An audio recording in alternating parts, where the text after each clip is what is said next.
Same pattern, Tiki Barber and Brian Dawkins level. That ball went out of here off the top of the wall. Chipper Jones just won the ball game.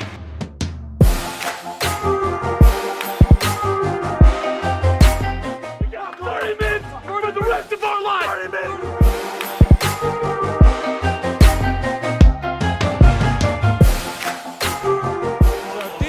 Electrifies the crowd and is the beginning of a new order here in the NBA.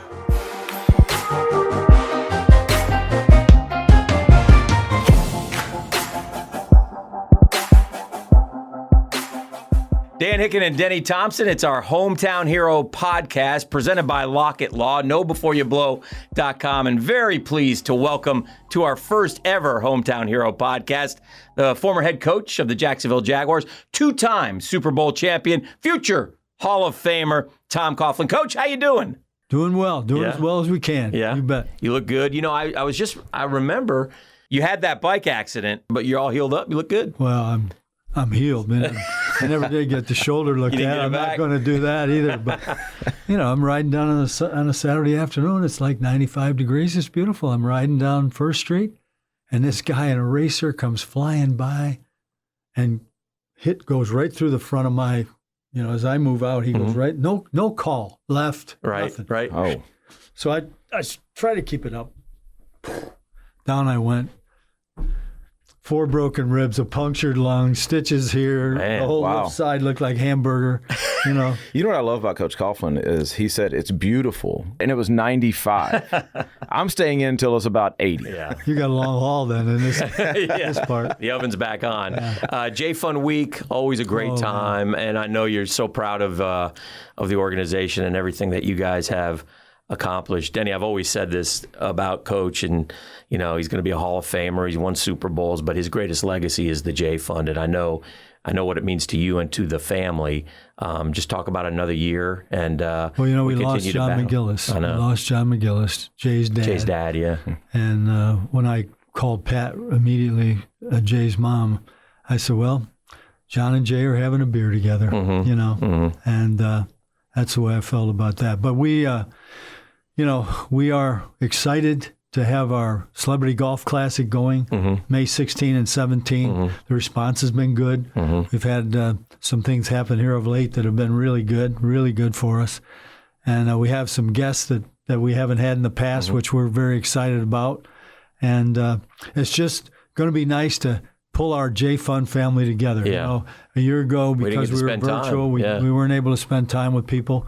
And we're still very cognizant of the COVID and trying to do things the right way. And Kelly has been extremely meticulous with, trying to make sure that, we follow all the protocols. And of course, if anybody, the tour has done it better than anybody, in terms of introducing people back to competition and to the various golf tournaments, starting with the players. And I told Jay Monahan this the other day that he was really instrumental in showing everyone how you could do this and do it the right way. So I congratulated him on that. Coach, talk about, you're obviously a process guy. Everybody knows that, right? So talk about the process of that, just that nonprofit world through something that's never happened before. How did you guys make that work? Kind of like with passion, with the only thing we've ever really had. Yeah. There's not much ability here, but we had passion, and no matter what it was, once I knew how I would give back, and it was boom like that. Okay, Jay dies, the players are together. Watch the family go through what they went through, and all of a sudden, there's no doubt in my mind what we can do to make a difference in giving back, because the families have nowhere to go. Yeah. When they hear this news about your child has cancer, they've just been hit over the head like they've never been hit over the head, and their lives will never be the same. What do they need? They need to be able to go to the child with confidence, with assurance that, the child is going to get better and that things are going to be good at home. They don't know that, they're just trying. But if we're there to make sure the lights are on, food's on the table, the mortgages are being paid, it gives them a little more ability to go to that child with reinforcement, knowing that things are going to be Okay. I'll tell you where the real value of what they do hit me. My wife had cancer now 6 years ago. And we knew all along it's breast cancer. We knew all along she was going to be fine. But going through the chemo treatments, things like that, you see kids in there. And it's heartbreaking. Oh, yeah. And then going through and you're constantly, it's not even nickel and dime because they're all big bills. Oh. But they just start stacking one after the other. And that's when it hit me, Coach, of what you guys are doing and what that true impact is, and seeing, families in that chemotherapy room with a 9-year-old, a 10-year-old, until you see it. Yeah, I didn't see that. Mom and Dad sleeping in the room, Wow. alternating who sleeps in the room with the child when the child is in the hospital for treatment. And how about going through COVID? Mm-hmm. How about knowing that your child is trying to recover from cancer or is involved in treatment with cancer, but COVID is out there and you can't bring anything home because the child's immune system's compromised. Mm-hmm. I mean, that's got to be the scariest thing in the world. You have maybe one or two breadwinners. One of them stays home, can't go to work, and then maybe the siblings are out in the community and they're coming home, and kids are kids, and yet you have the one child that's, it just, and our requests are way up for all kinds of reasons, not only in Jacksonville but in New York, and it's just incredible what these families go through. The J Fund has always been there, and the best thing I can say about it is I've talked to literally hundreds of families, and not a one has ever said a crossword or just so encouraged by what you guys do, because you are right there when they get that diagnosis, man, and that's so important. And we've never turned a family down. And never turned a family. That's amazing. Ever turned a family down. I want to talk to you. This be a little uncomfortable. He's not a braggadocio guy, but I did some research, Coach, and the Hall of Fame thing comes around this year. It starts this year for you. 170 wins. I can rattle them off. What you accomplished here in Jacksonville might be just as impressive as your 2 Super Bowl victories in New York. You did what you set out to do both in Jacksonville and in New York. You came here, you built us into a playoff contender, and you did it right away, starting in 1 year after the expansion year. You wanted to restore the pride of the New York Football Giants. You did that. You won 2 Super Bowls. Just your overall thoughts. Now, and the Hall of Fame's a little quirky now with the coaches. It's one coach a year for the next 3 seasons. So there'll be some interesting debates going on, but it's inevitable that you go in. Just what are your thoughts when I say Hall of Fame and Tom Coughlin? Well, first of all, I'm humbled by even being in the conversation. Would I say that as a young coach you ever dream about? No. Yeah. You dream about climbing the ladder. Yeah, right. You dream about climbing the ladder. And when I was a college coach, I dreamt about being in the NFL because I wanted the challenge of going against the greatest minds in football. And so that's kind of the way that you think. And I'm, being me, I realize there's information out there, I wish we'd have done more, to be honest with you. I wish we'd have been able to accomplish more. And starting out here, I remember when Wayne Weaver just said, I'd like to win the Super Bowl in 5 years. There you go, right there. Pour it on. And you remember the different styles. In other words, you have to do what you have to do. And with this team, you talk about a motley group of young men.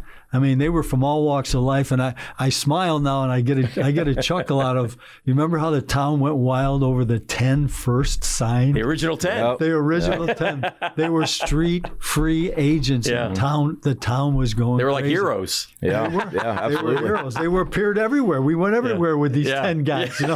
And it was just amazing. You didn't want to break their hearts and tell them not many of them are going to make the club here, fellas. Well, this may be it. You never know. You never know right away. But the whole process really, when I look back on it, it was a total commitment, and we ran it just as if, even in the first year, like we were going to play. We had a draft, we had a expansion draft, we had a college draft. I sent coaches to college games one day. The next day they went to pro games. They're just gathering information. We're in a damn trailer. I take the job. They don't show me anything. we're at a bank, you know. I walk in the door, and I'll never forget the lawyer. I had to sign something right away. Yeah. I mean, I wasn't even in the door, Yeah. and I started to think to myself, Denny, what is this all about? He thought he wouldn't have to deal with the media, and he's at the bank. He'd been introduced as a coach. I think he did 4 live shots with us that night. I mean, it was just like, listen, it wasn't a lot of media like it was in New York, but the ones who were there, it was intense. It was the only story in town, it was baby. intense. Yeah. I mean, it was intense. I am so obsessed with that process, though. I think I told Dan this the other day. To me, because there's not a blueprint for that. Oh, no. Like, I mean, that is, you literally had to come in here and, we say build things from scratch all the time. It's not true. But you were from scratch. Scratch. Like you said, trailer, no stadium, no practice field. Scratch is, once that day was over, all the different press conferences and visiting with all the people, I'm on a plane back. I mean, I've got the job now, and I go back with a tough assignment because of the way things fell. I hadn't even told my team at Boston College. Right. And to be honest with you, the president of the university called me names a priest shouldn't use. He shouldn't use those. So the next time I come back, I can remember coming down the dirt road, pouring rain, mud everywhere, up to your butt, up to your ankles in mud. I walk up the stairs. I walk in the one trailer. Yeah. Okay, they don't even have a place for me to sit. Wow. You can sit over there where Mr. Weaver sits when he's here, and there is a phone right there next to you. And I think I might have been 7th, but I might be stretching it. There might have been 5 employees. I know 2 of them were women because they were standing right there with me, and maybe one of them could have been the quarterback coach, but I don't think so. But that's so wild to me. You because, talk about starting from scratch. Yeah. Well, Coach, what I've always wondered is through that process of having to basically build a football team, right? How much did that help you throughout the rest of your career to know every single aspect? Well, you got to go back. I just got my master's, okay? And I'm going to Rochester Institute of Technology. Head coach. Well, I had to go 1 year as an assistant, and the next year they made me the head coach. So I'm 23, okay? Wow. They don't have anything. Wow. I mean, I have to do everything. And it's amazing how it works in life because I went through it. In other words, I scheduled. I was the scheduler, like whatever the owner or the GM would be, okay? I ordered all the equipment. I figured where we were going to stay. We stayed in a fraternity house for 2 days. I set that up. I had to do the transportation and the food and hire the chefs, the ladies that took care of the football team. I had to line the fields. We practiced out in Timbuktu. We had to literally walk about maybe a quarter of a mile through the woods to get to the practice site. Yeah. Did you let him walk? Of course they ran. They jogged. They got there on time. But it's amazing how that experience, I've recalled all of that. Yeah. But I mean, it's a much different scale. And so, but I mean, the process by which you hired, when you hired, I brought 5 coaches with me. There were things I needed, but there were things I didn't need. We built the personnel organization right away because that's what we needed. We had time to hire the trainers and so on, and the video and all of the things that touch players because I hired everybody that touched football. And so it was a unique but exciting and a fun, kind of a fun-filled experience. Was there at least collaboration between you guys in Carolina on, okay, how do we do this? Or was it just completely figure? Because they had Bill Polian and Jacksonville had me. Remember, Dom didn't get hired. Right. Yeah. Dom coached that year of 94. You had a year. I was here. Yeah. I was here. And I'm glad I was here because at that point in time, if there wasn't somebody doing the organizational part, it would have been total chaos. You took advantage. One of the things that you did during that year when we could try to track him down is he went to a bunch of different NFL camps. In hindsight, that was a great move. Sure. I mean, that allowed you to see guys up close and personal. So while you might be chatting with a coach, you're also, as a football coach, your mind is, you're watching these guys and taking mental notes, I suspect. Was observing I know the way they practiced. Was that a ruse? Did you have that in the plan? That's a pretty smart move there. Well, that was how Brunell. I'm watching Brunell. Now, you're going to have an expansion line, okay? You're going to have an expansion line. Guy's got to be able to move or he's going to get killed. Right. I'm watching this kid practice. runs around. He throws the ball pretty good. He's all over the place. Got a great attitude, big smile on his face. And then but you know about the mistake I made. I left all the tape out on the table. Peter King saw it. Peter King saw the tape on the table where I was studying Brunell, and wrote an article for Sports Illustrated about Jaguars. Coughlin's watching. Wow. But that's a great story in itself. Yeah. Night before the first draft, Ron Wolf. I pick up the phone. I knew that they were supposed to make this deal with Philly. Right. So I'm watching this and I'm thinking, the trigger hasn't been pulled on this. So I call Ron, and there was some word about the agents and there was problems. I got on the phone with Ron. I said, Ron, I just want you to know, if this thing doesn't work or you smell something you don't like with this Philly deal, I'm here and I'm interested, and I will give you the 3rd and the 5th or whatever it is for Mark Brunell. I mean, it took about an hour and a half. It was done. So the night before the draft, I had Steve Berline and I had Mark Brunell, and I took Rob Johnson in the 4th. And who's Rob Johnson? Fred Taylor. Rob Johnson is 10,000 plus yards. Wow. Like, I can remember going to those first preseason games, sold out, hot, right? Like, but it was so much excitement. Yeah. And I remember watching. Nobody knew who Mark Brunell was, and everybody assumed Steve Berline's going to be the guy. But instantly, you saw, I don't know how long Steve Berline's going to hold this young guy off. Was that kind of the same feeling through training camp and? Well, we lost the opener out here, and we missed the shot in the corner of the end zone. Still mad about it. Won the game. You still see that clear as day, don't you? We would have had a chance to win the first game, but and it was Houston. Became Tennessee and the whole bit. But it wasn't long. And Steve went on to make a Pro Bowl. Right. Steve went. Guess where Steve went? He went back to Carolina because it was an option kind of deal, and went back there and played very well. And but Mark was obviously our guy, and I mean right away you see the athleticism. He was a rock star here, man. All you got to do is remember Denver. Yeah, yes, Holy smokes! He and Jimmy, and the time he literally leaped over the defender, running down the sideline. Yeah.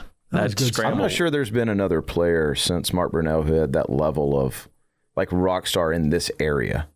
Because everybody was so into. But you didn't get there.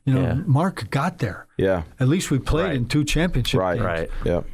Arguably we should have been in one of the 2 Super Bowls. I mean, we're leading at halftime at home. You talk about a crowd. Yeah. That's the greatest electricity I've ever felt in my life, was that stadium that day against Tennessee at home. I think it was actually both games too, because the Dolphin game was the same way. Of course, you poured it on. I mean, that was over at the half, and.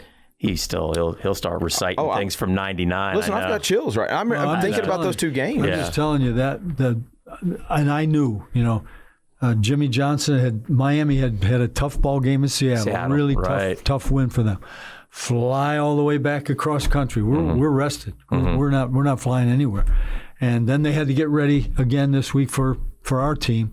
And when they did, and they came in, when Fred broke the. He tells me 90. Was it 89 or 90? I tell him 89. Sexton gave him credit for 90, so we've always remembered just it 90. 90. We'll go with 90. He gives me 90. He says, Coach, it was 90. So anyway, but that was those were fun. I mean, oh man, he takes the first draw against Tampa and goes 70. I mean, stuff like that was just. I mean, you imagine in those years, those lean years. If he'd have been able to stay healthy. Clear this up. We tell this story all the time about you going to his pro day, Fred's pro day. Yep. And so, Fred was good at Florida, but Spurrier really didn't give him the ball till like his last 4 or 5 games. Right. You studied it all. The whole deal. But at the pro day, Denny, he takes the shirts off, and there's like a 6', foot, 6'1", 230-pound chiseled young man who just in the 40. Remember how they always ran the 40s on the stadium. Yeah. That stadium is the fastest field I've ever been around. I'm not kidding. Really? Yeah. Oh my God, that's a fast field. Yeah. Not this day. We're on the practice field. Okay. They're going to run the 40s on the practice field on the pro day. I tell Fred, you were 4.4 on my clock. Yeah. He goes, no, I was 4.3 something. Yeah. And he probably was. Yeah. He probably was on a bunch of clocks 4.3. But that big, that fast, Yeah. That's so interesting because as I've gotten more involved with the pro game through quarterback training, this one thing I've learned, Dan, is these coaches trust one clock. His own. Your own. That's it. Well, he had the same seat at the combine every year, right? Oh, yeah. And so you wouldn't pay attention to what anybody else had. It was yours. Well, I got the 40s from somebody, but I'm looking at the 10s. Okay. At the splits? I'm looking at the player as he lines up. How is he? Is he handling this? Is he, what's he look like? What kind of legs does he have? Boom, and I get the 10, and then I get all the 40s, and Well, that concludes part one of our interview with Coach Coughlin. Stay tuned. We'll have part two next Thursday of the Hometown Heroes podcast, presented by Lockett Law. KnowBeforeYouBlow.com.